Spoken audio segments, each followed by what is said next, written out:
Hello students, welcome to Civil Staff Himachal and your daily current affair quiz session in which we discuss important current affairs of previous day in the form of MCQs. And we hope that हमारी ये जो current affair series है ना सिर्फ आपको daily current affair revision में बल्कि साथ ही साथ किस प्रकार के प्रश्न जो हैं आपकी परीक्षा में पूछे जाते हैं pertaining to the current affairs उसका भी अंदाजा आपको लग रहा हो. Now you don't have much time to prepare as the date of your prelims exam is announced now students. So make the habit of reading current affairs daily. इसके लिए आप हमारी वेबसाइट भी विजिट कर सकते हैं. साथ ही साथ आप डेली हमारे इस सेशन के साथ जुड़े students so that you got an idea और जो भी आपके डाउट्स हैं वो भी क्लियर साथ साथ होते रहेंगे. चलिए शुरू करेंगे हम आज का सेशन फ्रॉम क्वेश्चन नंबर 1. पहला सवाल आपका है, what amount of money Himachal Pradesh government has spent on social security pensions? Option A 1200 crore, B 1050 crore, C 750 crore, D 990 crore. हाँ जी students, what shall be the right answer of this question? Please comment box में answer करेंगे आप students. बहुत simple सवाल है. सो option जो B है आपका सही है, 1050 करोड़. ठीक है. सो अभी रिसेंटली ये डाटा सरकार ने रिलीज किया है कि सोशल सिक्योरिटी पेंशंस पर ही तकरीबन 1050 करोड़ का खर्चा है वो सरकार की तरफ से किया जा चुका है. नाउ सोशल सिक्योरिटी क्या होती है और किन लोगों के लिए होती है उन पे बात करते हैं. देखिए, in society there always a particular class of sections those need a special care. ठीक है. उनके लिए सरकार की तरफ से कुछ स्पेशल प्लान्स जो है इनिशिएट किए जाते हैं और उन्हीं को जो है सोशल सिक्योरिटी प्रोवाइड कराई जाती है. ये वो सेक्शन के लोग होते हैं जो किसी ना किसी प्रकार से फिजिकली या मेंटली कमजोर होंगे. ठीक है. अब इसमें हम बात कर सकते हैं ओल्ड एज लोगों की, हम बात कर सकते हैं ओल्ड वुमेन्स की, विडोज की हम बात कर सकते हैं, चिल्ड्रंस की हम बात कर सकते हैं या फिजिकली चैलेंज लोगों की हम बात कर सकते हैं, जिनको सामाजिक सुरक्षा प्रदान करना हर सरकार का, हर स्टेट की रिस्पॉन्सिबिलिटी है. इसीलिए सरकार की तरफ से आप जैसा कि हम बात करें ओल्ड पीपल या सीनियर सिटीजन्स के लिए हम बात करें, सो ओल्ड एज पेंशन की का प्रोविजन किया गया है. ओल्ड वुमेन के लिए सरकार की तरफ से स्वर्ण जयंती सबल योजना की बात की गई है. ठीक है. या फिर फिजिकली चैलेंज लोगों का एग्जाम्पल हम ले सकते हैं जहां पर सोशल सिक्योरिटी पेंशन स्कीम लागू की गई है. ऑलराइट. तो बहुत सी जो स्कीम्स, फंड या स्कॉलरशिप जो है डिफरेंट तरीके से सोशल सिक्योरिटी के कंटेक्स्ट में इन सभी वर्गों को प्रोवाइड कराए जाते हैं. ऑलराइट. नेक्स्ट है Grihini Suvidha Yojana associated with. Option A free LPG connections, B smart kitchens, C domestic financial assistance to women, D women pension scheme. हाँ जी, गृहिणी सुविधा योजना या हिमाचल प्रदेश गृहिणी सुविधा योजना. हाँ जी स्टूडेंट्स, क्या सही आंसर है इस क्वेश्चन का? It was also remain in news. Option A जो है इसका सही आंसर है. Free LPG connections. जिस प्रकार से सेंट्रल लेवल पे उज्ज्वला स्कीम काम कर रही है उसी प्रकार से उसी के तहत फॉर द गृहिणी सुविधा योजना जो है वो भी अपना इंपॉर्टेंट रोल प्ले कर रही है to provide free LPG connections. तो अभी जो डाटा करंटली इसके तहत आया है, क्योंकि ये कोई नई स्कीम तो है नहीं, इट वाज लॉन्च्ड इन 2018. ठीक है. लेकिन अभी क्यों खबरों में रही उस पर बात करते हैं. तो अभी जो डाटा है इसके तहत 2.92 लाख जो फैमिलीज हैं उनको बेनिफिट प्रोवाइड कराया जा चुका है अंडर द गृहिणी सुविधा योजना. मतलब फ्री एलपीजी कनेक्शन जो है उन्हें प्रोवाइड कराए जा चुके हैं. ऑलराइट. नेक्स्ट क्वेश्चन है, Peter Pan syndrome seen recently in news is a dash disease. Option A psychological, B genetic, pathogenic, D communicable. Yes students, what shall be the right answer of this question? So option जो A है आपका सही जवाब है psychological. Peter Pan syndrome. Peter Pan जो है it is basically a name of cartoon.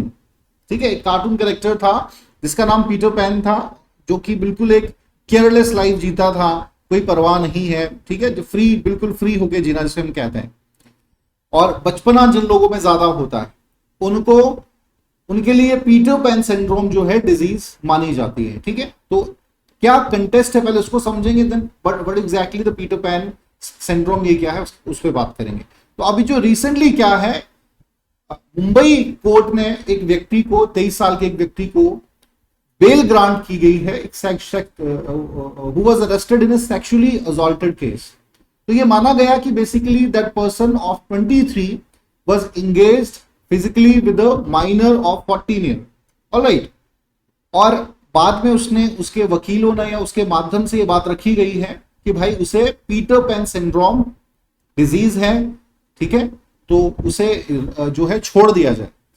हालांकि उसे बेल दे दी गई है, लेकिन उसका आधार ये पीटर पैन सिंड्रोम नहीं है। वो इसलिए नहीं क्योंकि जनरली जब उसकी बात जांच की गई है तो उसमें ये सिम्टम्स नहीं पाए गए, बट ये जो पीटर पैन सिंड्रोम है ये खबरों में आ गया उसकी वजह से, ऑलराइट।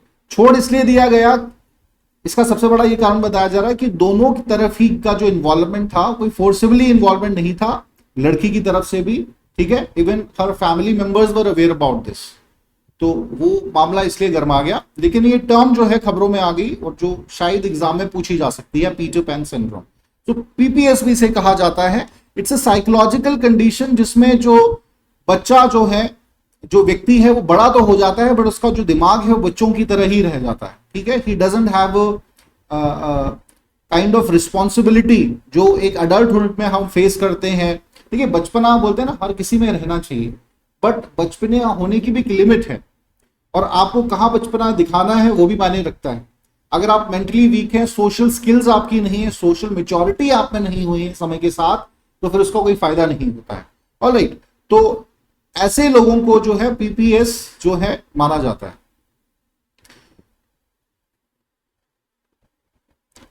अब ये सवाल आप खुद से भी पूछ सकते हैं, समटाइम कई बार होता है, हम लोगों को भी लगता है कहीं मुझे ही तो पीपीएस नहीं है भाई।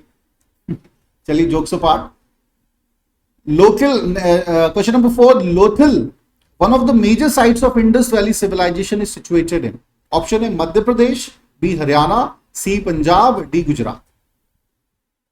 यस स्टूडेंट्स, क्या सही उत्तर होगा इस प्रश्न का? कमेंट बॉक्स में आंसर करेंगे आप। तो ज्यादा से ज्यादा डेली इस सेशन के साथ स्टूडेंट्स जुड़े आप। हाँ जी, लोथल इंडस वैली सिविलाइजेशन की बात करिए, जिस किसी ने भी हिस्ट्री पढ़ी है, एंड आई थिंक ये सबसे इजीएस्ट क्वेश्चन था क्योंकि हिस्ट्री तकरीबन आप सभी ने पढ़ी होगी, है ना। तो गुजरात में है लोथल। सो रिसेंटली अभी क्या है, एक with the help of ministry of culture and ministry of port shipping and waterways ने एक एमओयू साइन किया है, और ये डिसाइड किया गया है कि cooperative in development of national maritime heritage complex, जिसे एनएमएचसी भी कहा गया है, लोथल में बनाया जाएगा। और इसका प्राइमरी ऑब्जेक्टिव क्या है, जितनी भी मैरीटाइम हेरिटेज हैं उनको लाइमलाइट में लेके आना, चाहे वो मॉडर्न समय की हो चाहे वो पुराने समय की हो, उन्हें लाइमलाइट में लेके आना। तो तकरीबन ये 400 एकड़ का ये कॉम्प्लेक्स बनेगा, और इसमें बेसिकली जो है थीम जो इसकी होगी, इसमें हेरिटेज थीम पार्क्स होंगे या नेशनल मैरीटाइम हेरिटेज म्यूजियम्स इसमें होंगे, लाइट हाउस म्यूजियम इसमें होंगे, मैरीटाइम इंस्टीट्यूट्स होंगे, इको रिजॉर्ट्स होंगे, ठीक है। सो बहुत एक लार्ज स्केल में ये कॉम्प्लेक्स जो है बनाया जाएगा। नेक्स्ट है, the headquarters for Antarctic treaty are located in, option A Melbourne, B Auckland, C Johannesburg, D Buenos Aires. Buenos Aires जो है कहां पर है, ये भी कमेंट बॉक्स में मुझे आंसर करेंगे आप स्टूडेंट। पहले ये बता दीजिए कि सही आंसर क्या है इस क्वेश्चन का। हाँ जी, D is the right answer, ठीक है। ब्यूनस एरिस ही जो है सही आंसर है। एंड कहां पर ये सिचुएटेड है, प्लीज कमेंट बॉक्स में ये भी आंसर करें स्टूडेंट। अर्जेंटीना, ठीक है, अर्जेंटीना। सो अभी जो है अंटार्कटिका ट्रीटी की 60th जो एनिवर्सरी है वो मनाई गई है। अंटार्कटिका ट्रीटी है क्या, इट वाज साइंड इन 1959-60 में ये साइन की गई थी, ठीक है। 1960 59-60 माना जाता है, 59 से जो इस पे काम था वो शुरू हो गया था। सो बेसिकली क्या है, अंटार्कटिक जो ट्रीटी है ये एक बड़ा ही महत्वपूर्ण ट्रीटी है और एक ऐसी ट्रीटी है जिसपे ग्लोबली जो है सभी देश एक राय हुए हैं, एक मत हुए हैं। Now in under this treaty दो इंपॉर्टेंट एस्पेक्ट जो है वो मैं रखना चाहूंगा जो बड़े महत्वपूर्ण है। पहला, demilitarisation of the Antarctic continent. जो डीमिलिटराइजेशन होगा मतलब कोई भी देश जो है उस पर इतना अधिकार नहीं करेगा, या कोई मिलिट्री या किसी भी प्रकार का जो एक्सपीडिशन प्रोग्राम है किसी भी देश का वो नहीं चलेगा इस पर्टिकुलर रीजन पे। दूसरा, it will open for research purposes for all nations. ठीक है, special treatment is not given to some particular nations, सभी के लिए जो है रिसर्च पर्पसेस के लिए यहां पर द्वार खुले रहेंगे अंटार्कटिका के। ऑलराइट, तो ये दो इसमें इंपॉर्टेंट एस्पेक्ट डिस्कस किए गए थे और अभी जो है इसकी 60th एनिवर्सरी जो है सेलिब्रेट की गई। चलिए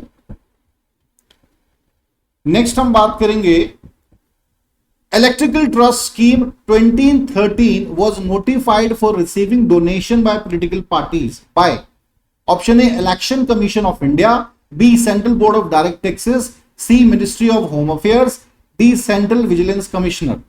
हाँ जी स्टूडेंट, क्या सही आंसर होगा इस प्रश्न का? कमेंट बॉक्स में आंसर करेंगे आप।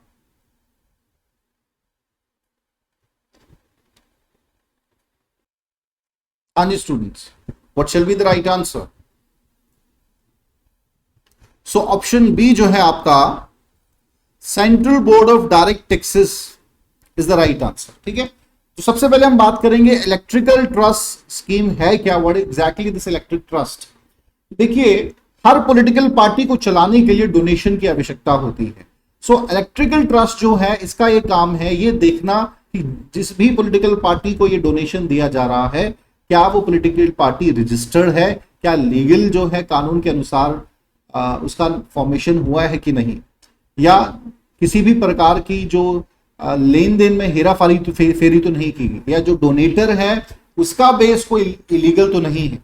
ऑलराइट, जैसे फॉर एग्जांपल इसमें कोई इंडिविजुअल जो है वो डोनेट कर सकता है या कोई कंपनी है वो डोनेट कर सकती है, पैसा डोनेशन के तौर पे दे सकती है, लेकिन या वो व्यक्ति अगर भारत का नागरिक नहीं है तो वो फिर वो डोनेशन नहीं दे पाएगा, या अगर वो कंपनी भारत में रजिस्टर्ड नहीं है तो वो भी कंपनी जो है डोनेशन नहीं दे पाएगी।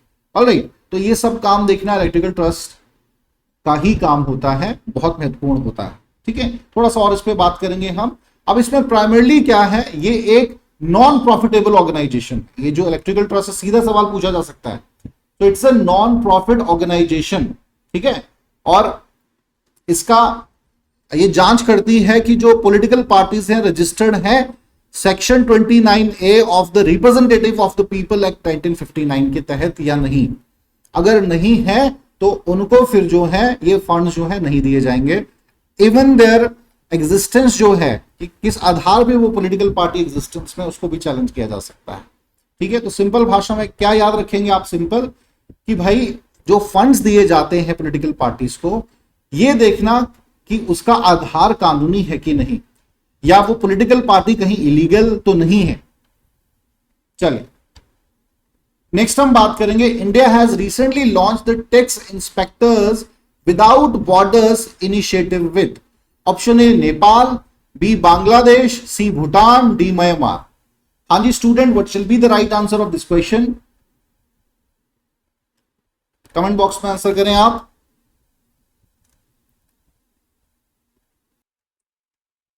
हाँ जी students, what shall be the right answer?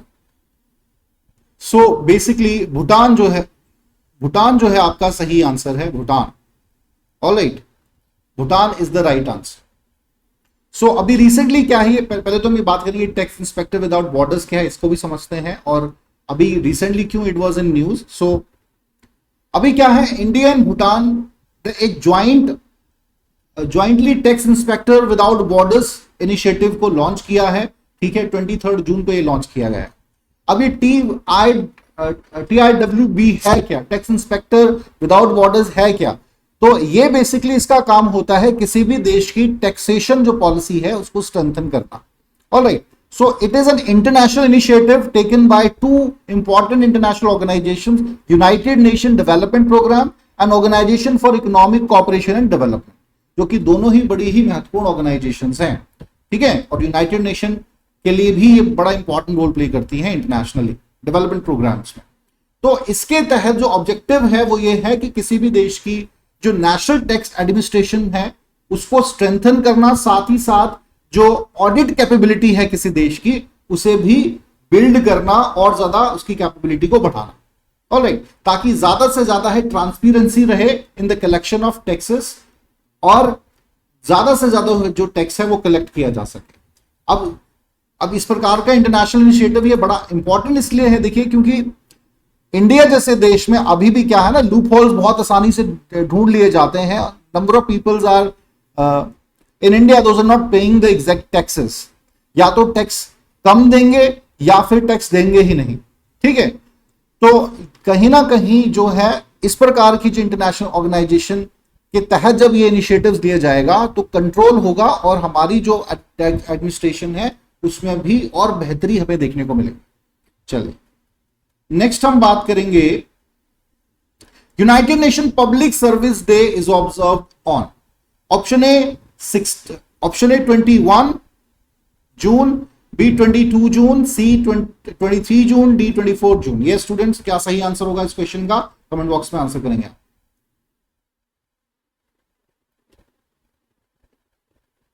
हाँ जी, option C is the right answer. June 23 जो है हर साल United Nation public service day मनाया जाता है टू इनकरेज पीपल ज्यादा से ज्यादा पब्लिक सर्विस की फील्ड में आए, ऑलराइट। सो इसीलिए इसको बनाया जाता है हर साल। थीम की बात करेंगे, innovation the future public service, ठीक है, न्यू गवर्नमेंट मॉडल, ये इसकी जो है थीम है। और ये जरूर थीम भी याद रखें, क्योंकि मैंने कहा है ना इस प्रकार के सवालों में जो है दो तरीके के ही जो क्वेश्चन है वो इंपॉर्टेंट बनते हैं। पहला है थीम से रिलेटेड, दूसरा जो है डेट कब है। ये दो सिंपल सवाल आपके परीक्षा में पूछे गए। चलिए, so here we completed today session students, and I hope कि कुछ नई चीजें आपको, बेसिक कॉन्सेप्ट कुछ समझ आए होंगे नए, साथ ही साथ आपकी जो रिवीजन है करंट अफेयर्स की डेली वो भी हो रही होगी। चलिए स्टूडेंट्स, अब थोड़ा सा जान लेते हैं अपने कोर्सेज के बारे में। पहला हमारा कोर्स है उन विद्यार्थियों के लिए जो अपनी प्रीलिम्स की प्रिपरेशन अच्छे से कर चुके हैं but still confuse that how to move towards to prepare for the mains exam. उनके लिए हमारा ये बड़ा ही ब्यूटीफुल कोर्स है। इट इंक्लूड्स, ठीक है, 140 लेक्चर्स ऑफ GS 1, 2 एंड 3। इसमें तकरीबन 1600 पेजेस के आपको नोट्स हैं वो प्रोवाइड कराए जाएंगे। मॉक इंटरव्यूज भी इसमें इंक्लूड रहेंगे, ऑलराइट। मतलब आपकी मेंस और इंटरव्यू की जो प्रिपरेशन है इस कोर्स में इंक्लूड रहेगी। It just amount 8500 rupees. Second हमारा है कॉम्प्रिहेंसिव कोर्स जो बैच 21 जून से ही शुरू हुआ है, ठीक है। It's a comprehensive full length course. उन विद्यार्थियों के लिए सबसे सुटेबल है जो अपनी प्रिपरेशन अभी स्टार्ट कर रहे हैं, to have just thinking about to start their preparation, all right. तो उनके लिए ये हमारा कोर्स डिजाइन किया गया है। Include 200 plus GS lectures, 75 plus CSET lectures, note 300 से ज्यादा पेजेस के इसमें इंक्लूड है। टेस्ट सीरीज, प्रीलिम्स और मेंस एग्जाम्स की इसमें इंक्लूड रहेगी। साथ ही साथ करंट अफेयर जो है प्रीलिम्स और मेंस के मंथली आपको प्रोवाइड कराए जाएंगे। साथ ही साथ इसमें इंक्लूड रहेगा आपका डाउट सेशन जो है लाइव होंगे आपके, मॉक इंटरव्यूज भी इसमें इंक्लूड है। तो please students avail the opportunity, हमारे इस कोर्स को ज्वाइन कीजिए। इस कोर्स का जो कीमत है वो मात्र 22,500 रुपए है। सो अपने सपनों को पूरा करें और जितना ज्यादा आप अवेयर होंगे, जितना ज्यादा आप अभी से अपनी प्रिपरेशन के साथ जुड़ेंगे, अपने ब्रदर्स सिस्टर्स हैं या अपने फ्रेंड्स हैं उनके बीच भी आप ये मैसेज सर्कुलेट कर सकते हैं। ऑलराइट स्टूडेंट्स, चलिए, थैंक यू वेरी मच।